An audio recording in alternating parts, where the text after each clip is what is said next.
welcome to MyCustomXbox.com's tutorial on how to wash your controller. We're going to start with some Dawn dish soap. We want to make sure that we have some hot water, and I like to, like I've said before, use gloves. Just apply some of the dish soap. You don't have to go crazy on it. Make sure you pat it down on the towel so it's not super dish soapy when you put it on your controller. We're going to start with the face of the controller. This is one of the two parts that probably is the greasiest, so you want to make sure you rub it all down.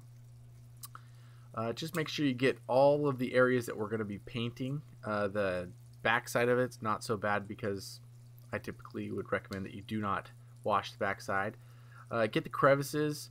Of course, we've already used, this was a really dirty, really old controller, so we've already used paint thinner on this one. And make sure you rinse it off completely. Use hot water, and that's so that the water actually evaporates quicker, continues to get everything off like it should. I like to use a second towel to dry right when it comes off, and you don't want to just use any towel like we've talked before. The blue towels typically tend to work better and they have less dust and fibers that come off of them. Next, we are going to move on to the back of the controller, and as you can see on this one, the sticker has not been covered by the mask yet because we'd probably just ruin the mask anyway. So I try to typically not get the inside of the battery pack case too wet, but you definitely want to rub everything down, especially the edges up near the trigger area, because as we all know, this is a part of the controller we use a lot and our hands are always sweaty on these. So just get all that oil off, rinse it off good, make sure there's no soap also, and once again make sure you've already prepped this with alcohol and or paint thinner. Paint thinner is usually my first line of defense against anything that's really dirty, just because it strips everything off, and then this washing just allows to get the surface completely clean before we have to actually go to the painting section.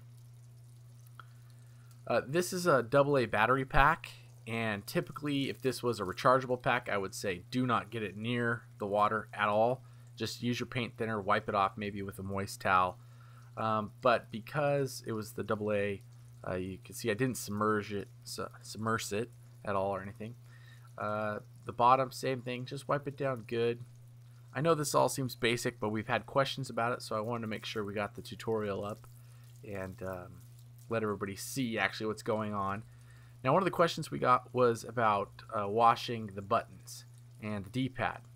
Now, if you're gonna paint any of the buttons, the answer is yes, you should wash the buttons. If you are gonna paint the D-pad, definitely wash the D-pad. You want to make sure that the D-pad is separated though. Like right here, we're doing the LBRB. All the parts should be independent when you do the washing, the spraying, all of this. So that's why the disassembly video is so important. You need to make sure that everything's taken apart. We had a question about analog sticks getting washed. I have said this before in the videos. I'll repeat it personally, and I don't know anybody here that does it. We're against painting analog sticks, usually chips, even if you use the die. I just think it's one of the parts of the controller that you shouldn't tweak with. Triggers, go for it. We like painting triggers. So yeah, just make sure everything gets cleaned. We're going to continue to just make sure each little piece is thoroughly wiped off.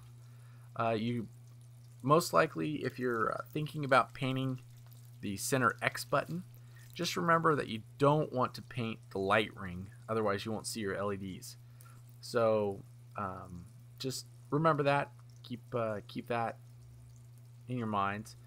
Now you'll probably notice on this top plate that the sync button is still attached.